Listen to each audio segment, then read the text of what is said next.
cavallo in F4. Questa mossa di cavallo F4 mi fa venire un brivido lungo la schiena.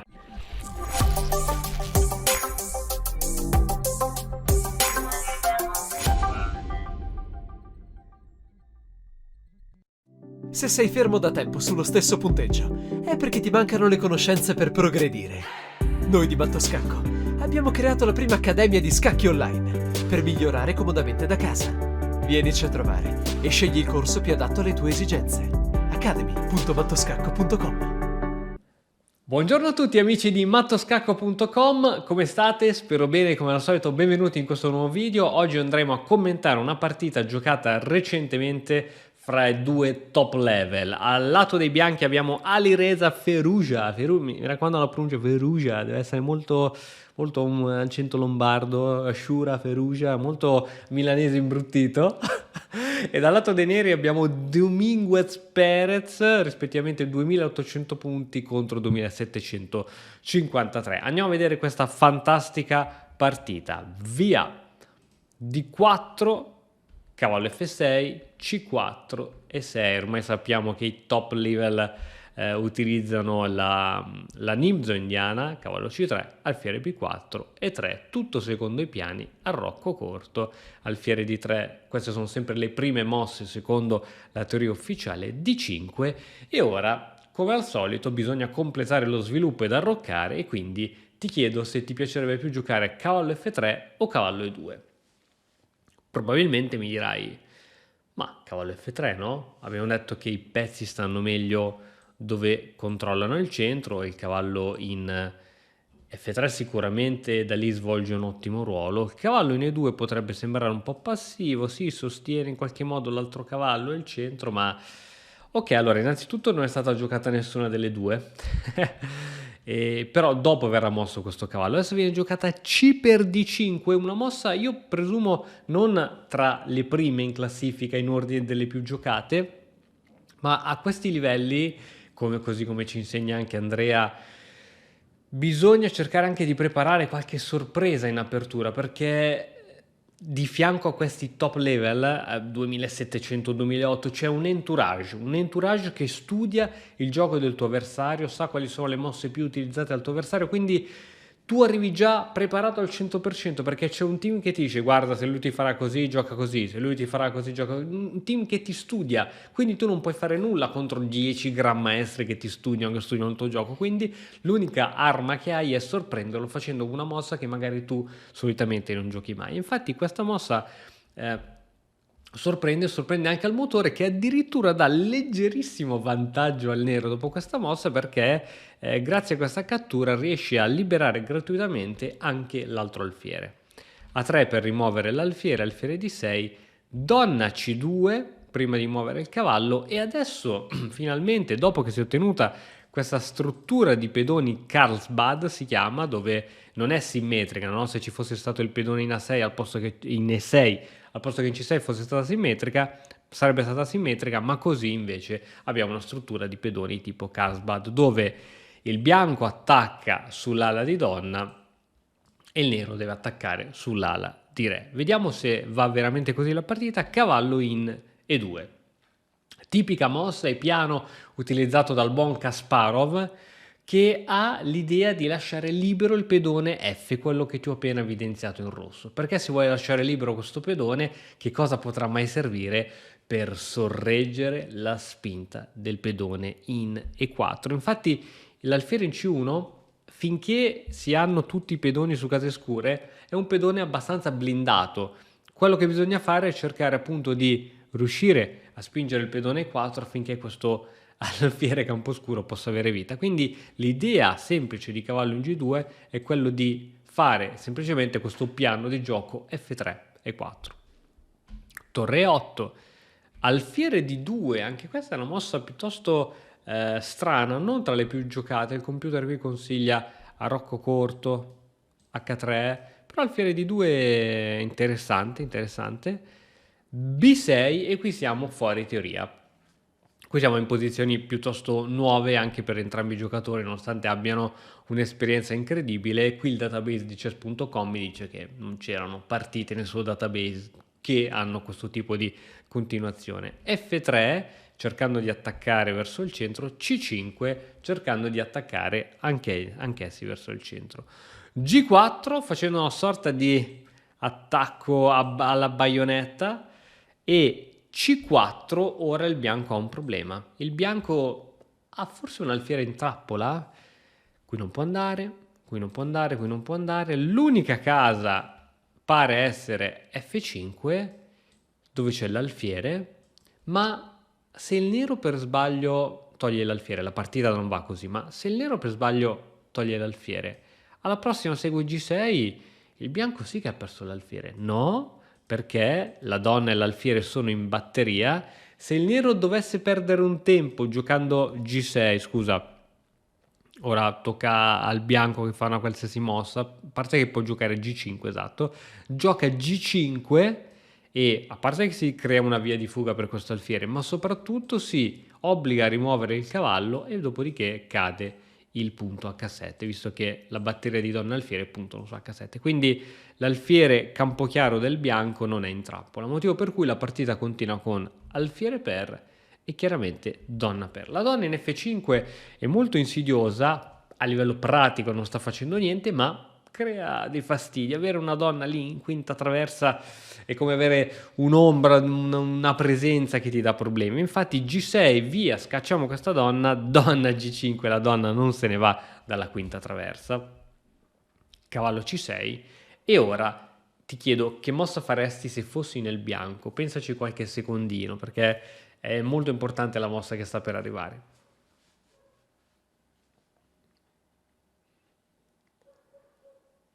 Ok, probabilmente avrai pensato, come la gran parte degli scacchisti, di attaccare e di non arroccare, anche perché la posizione un po' lo consente, no? H4, H5, c'è già la torre sulla colonna H, il re, se mi immagino appunto un arrocco di questo tipo, sì, metto il re un attimino più al sicuro, però magari il re sarebbe stato bene in F2 dove dava una mano anche a controllare 3, in più se arrocco la torre va sulla colonna F, stava bene forse di più sulla colonna H, quindi... E invece ragazzi è stato giocato a arrocco corto, che è una delle consigliate dal motore. Perché H4 non andava bene? E qui si torna al tema della profilassi, si torna al tema di cercare sempre di prevedere le risposte migliori dell'avversario. Qui immaginati tu in partita che prendi in considerazione H4. Che cosa può fare il nero dopo H4? Bah, H6 non la può giocare, perché sennò io lo mangio.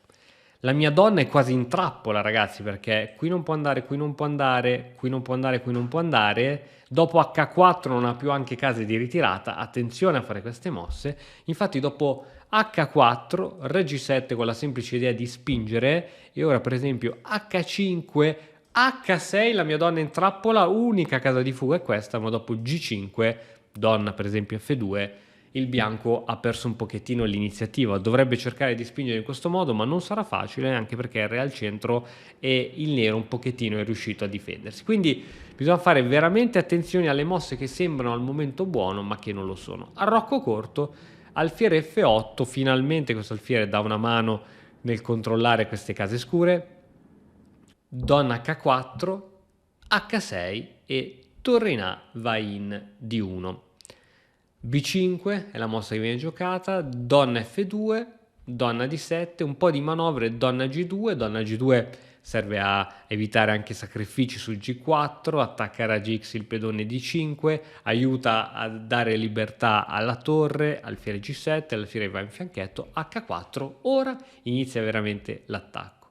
Cavallo in E7, cavallo in F4, questa mossa di cavallo F4 mi fa venire un brivido lungo la schiena. Perché cavallo F4? Sì, sicuramente per fare pressione su questo pedone, e su questo non c'è dubbio, anche se questo pedone è super, iper difeso, ma è più una di quelle mosse di portare un cavallo in attacco sapendo che questo cavallo non potrà essere scacciato, perché se un giorno mai al nero dovesse venire in mente di giocare G5 non farebbe altro che creare buchi ed indebolire ulteriormente il proprio arrocco. Quindi portare avanti questi pezzi in piccoli avamposti, in piccole case dove praticamente è inattaccabile, sicuramente è sempre un buon modo per iniziare a creare un attacco.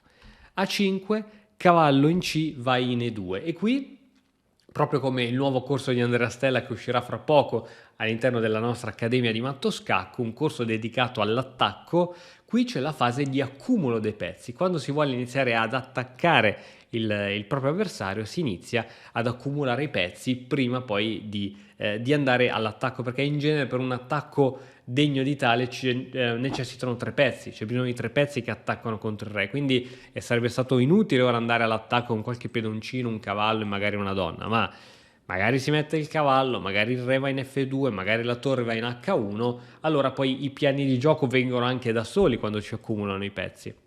Donna B7, G5, attenzione, H per, cavallo D7, re in F2 e ora re in F2 chiaramente dà luogo a torre in H1. Il nero non ha paura di torre H1, fra poco ti spiego anche il perché. B4, torre H1, cavallo F5, attenzione a questa pressione che c'è su questo pedone, donna H3 e si è creata una batteria di donna e torre pronti ad entrare. Le entrate lungo la colonna H, quando c'è l'alfiere in fianchetto, non fanno spesso paura. Perché? La donna innanzitutto non può arrivare in H8 perché verrebbe catturata. L'unica cosa è dare uno scacchino qui, ma dopo re in F8 i giochini sono finiti. Quindi diciamo che gli attacchi lungo i raddoppi, le triplicate forse sì, però i raddoppi sulla colonna H con l'alfiere in fianchetto in genere non sono mai dannosi. Vediamo Ferrugia cosa si inventa, perché lo sa meglio di tutti noi messi assieme che gli attacchi sulla colonna H non portano a nulla, ma lo scopriamo insieme. Cavallo E7, cavallo G3, ecco l'accumulo. Questo cavallo dove vorrà andare? Non si sa, vorrà sacrificarsi o vorrà supportare semplicemente la spinta su E4, lo scopriamo fra poco. Torre A6, la torre cerca di dare anche una mano in difesa, no? Lungo la sesta traversa, A per B, A per B, alfiere per B4, piccola tattica se così vogliamo chiamarla, poiché la donna viene deviata e quindi cade poi il cavallo, ma è solo una restituzione poiché il nero riuscirà a riprendersi a brevissimo il pedone. Qui chiaramente si attaccava alla torre, il nero è dovuto rientrare in difesa e ora dopo la minaccia sulla donna cade anche il pedone B2. Siamo di nuovo in parità, ma rimani fino alla fine perché adesso stanno per arrivare i fuochi d'artificio. Donna F4, ho fatto fatica a capire questa mossa e tuttora non la capisco. Cavallo C6 e qui su cavallo C6 il computer che dava situazione di 0-0, quindi parità assoluta, dopo cavallo C6 più 3.11 per il bianco. Perché? Perché si è venuto a creare un piano che prima non c'era con quel cavallo. Riesci a vedere che piano devastante si è creato per il bianco? Ti lascio qualche secondo per pensarci.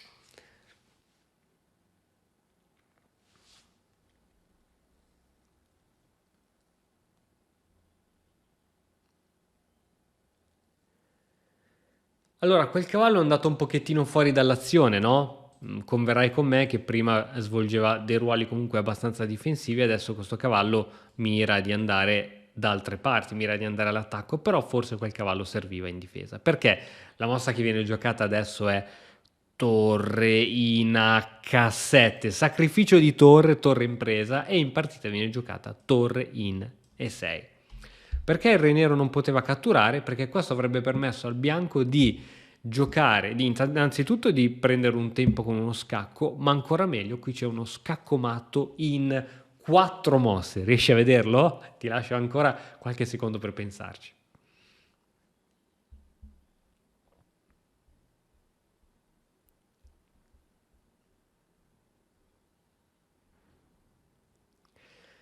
Allora, la mossa corretta, benché sia molto succulenta, non è quella di dare subito scacco, perché dopo il re G8 sono finiti i giochini. Ancora una volta la donna da sola sulla colonna H non riesce a far nulla.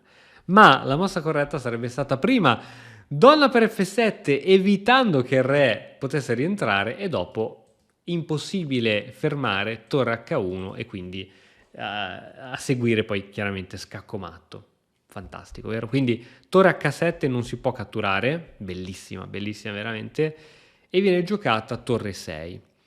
Vediamo un attimino che cosa sarebbe potuto accadere, per esempio, su una mossa. Facciamo che il nero faccia una mossa inutile, Chiamo nera torre 6. Torre 6 ha l'idea di fermare le possibili entrate di donna su F6. Tu dici, ma Cristian, come fa a entrare la donna su F6 che c'è l'alfiere? Adesso te lo spiego. Supponiamo che il nero faceva una mossa qualsiasi. C'era sacrificione di torre, re per G7, donna F6, ecco la donna che entra supportata dal pedone, re in F8, torre in H1, cercando praticamente di dare quasi matto, ma il matto in realtà non c'è perché c'è cavallo G8 e adesso torre in H8 e il cavallo è inchiodato. Sembra che le iniziative del bianco siano finite perché quel cavallo fa un ottimo ruolo, ma la posizione ti faccio vedere che è tragica. Donna D2, per esempio, per attaccare su questo punto supportato, vantaggio di più 7.07 per il bianco perché arriva ora la mossa E4. Ma scusa, in questo marasma ha senso giocare E4? Assolutamente sì. Torre 7 facendo una sorta di mossa difensiva. Cavallo in H5, attenzione, si sta minacciando praticamente lo scacco matto o comunque di guadagnare tanto materiale. G per H, quindi il nero è costretto a accettare il sacrificio. E5, e ora ci sono varie idee. Una di queste è semplicemente anche G6, facendo idea sull'inchiodatura. Ora, per esempio, su una mossa semplice come raddoppio ci sarebbe semplicemente lo scacco matto, donna H6, il cavallo inchiodato. Quindi il nero chiaramente non può giocare una mossa di questo tipo. Supponiamo che il nero faccia una qualsiasi altra mossa perché non ha altre mosse buone. Seguirebbe G6. Attenzione all'inchiodatura. Il re si toglie da ogni inchiodatura ed ogni possibilità. Torre per G8 scacco, re di 7 e la magia degli scacchi. Riesci a vedere che cosa può fare ora il bianco? È incredibile, è veramente incredibile, ma c'è ancora possibilità per il bianco. Torre per torre, re per e adesso G per F7 e è impossibile fermare l'avanzata e la promozione del bianco che si ritroverà presto con due regine o comunque il nero sarà costretto a dare probabilmente la torre e quindi il bianco vincerebbe. Detto ciò, torniamo alla partita reale, torniamo alla realtà. Torre H7, giustamente torre E6 per evitare appunto sacrifici ed entrate di donne con torre H1 che abbiamo visto che avrebbero portato alla disfatta del nero. La partita continua con donna in H4, anche qui ci sono le stesse idee, no? La possibilità di sacrificare, perché se tu non mi fai entrare in F6, io ti sacrifico, entro in H6, raddoppio e più o meno posso fare gli stessi giochini. Cavallo per D4. Attenzione, attenzione, ci sono mosse da parte del nero, forse anche se vogliamo ultimi tentativi disperati. Torre per G7. Arriva comunque. Re per G7. E ora qui il computer e anche la mossa che viene giocata non è donna H6 che comunque avrebbe portato probabilmente alla vittoria, ma è donna per D4, chiedendo il cambio di donne e arrivando così in questo tipo di finale. Due torri contro torre e due cavalli. Secondo la tua esperienza, chi è che vincerà mai questo finale? Nonostante il nero abbia un pedone in più, i due cavalli sanno essere molto infami, ma molto infami, e spesso arriverà qualche doppio, qualche scacco, perde la torre, sicuro come l'oro, nonostante questa partita era a tempo lungo. Ora, arrivati in questa posizione, il nero aveva 1 minuto e mezzo sull'orologio. 1 minuto e mezzo sull'orologio, è vero che ogni volta che schiacci la mossa ti viene dato 30 secondi di incremento, ma sono sempre 1 minuto e mezzo, quindi devi riuscire a vedere tutti gli attacchi dei cavalli, tutti gli scacchi, tutte le robe strane vanno guardate. Torre neva in D6, cavallo C3. Adesso qual è il piano del bianco? È quello di bloccare. Dato che questi sono pedoni in fuga, in particolare il pedone C, la regola quando c'è un pedone passato è quello di bloccarlo, cioè di mettergli davanti un pezzo, possibilmente un pezzo leggero, F6, G per F6, Re per F6, cavallo in E2. Ok, questi cavalli adesso iniziano a manovrare. Dove vuole andare questo cavallo? Vuole andare in F4, dove insieme alla torre, insieme al cavallo, praticamente renderanno prima o poi faranno cadere questo pedone, senza ombra di dubbio. Re in E5, torre in G4, torre G8, cavallo D4, pedoni bloccatissimi, i due cavalli stanno facendo un ottimo lavoro, torre D7, torre G5 scacco, re F6, adesso c'è appunto l'attacco su quel pedone. F4, non c'è alcuna fretta di catturare quel pedone, raddoppio di torri, torre in E5, qui si perde un pochettino di tempo, classico anche per recuperare un po' di tempo. Torre G5, torre H8, cavallo F3, ora il cavallo ha sia il ruolo difensivo, cioè evitare magari scacchi laterali, ma sia ovviamente andare in E5 e fare un bellissimo doppio. Re G7, torre G1, anche qui il bianco se la sta prendendo con estrema calma, torre B7 magari cercando di entrare, creare qualche fastidio, torre A1 nessun problema, viene giocata torre D8, una mossa come appunto scacco non avrebbe creato problemi. Dopo Re G3 ricordiamoci che il nero ha sotto questo pedone, quindi non avrebbe creato problemi. Torre D8 invece, così è andata la partita, cavallo D4, torre D7, torre A5, ancora una volta si attacca a quel pedone e ora F5, anche il computer dice che anche la cattura andava bene, ma F5 sicuramente va benissimo. Il bianco non vuole aprire le linee, non vuole aprire le colonne, perché le torri sono forti a attaccare sulle colonne, ma il bianco non vuole aprire le colonne. Giustamente questo pedone è supportato e potrà anche supportare il cavallo. Torre B2 scacco, re in F3, torre D2, cavallo D5 e ora il nero tenta il tutto per tutto con C3. Qual è la trappola che sta dietro C3? È che ora in partita è stata giocata cavallo E6 scacco e il nero abbandona, ma se ingenuamente, non sarebbe mai successo, il bianco avesse catturato il pedone C3, c'era semplicemente questa piccola tattica: torre per, pedone per, scacco, attacco doppio. Il re si sarebbe dovuto togliere qui e la partita era sempre a favore del bianco perché ha un pedone in più, però almeno forse si poteva magari ambire in qualche modo alla patta. È stata veramente un'ottima partita, quindi abbiamo visto una fase di accumulo di pezzi, abbiamo visto dei piani di gioco veramente interessanti con sacrifici di torre per l'alfiere del fianchetto, perché l'alfiere del fianchetto immobilizza gli attacchi lungo la colonna H, quindi veramente ci sono stati piani eccezionali, entrambi i giocatori hanno giocato bene, chiaramente il bianco è riuscito a portare a termine un attacco fantastico e ha deciso poi di non rischiare ulteriormente, andando poi a cambiare le donne in un finale e vincere con tranquillità. Spero che il video ti sia piaciuto, come al solito noi ci vediamo nel prossimo video domani e ciao!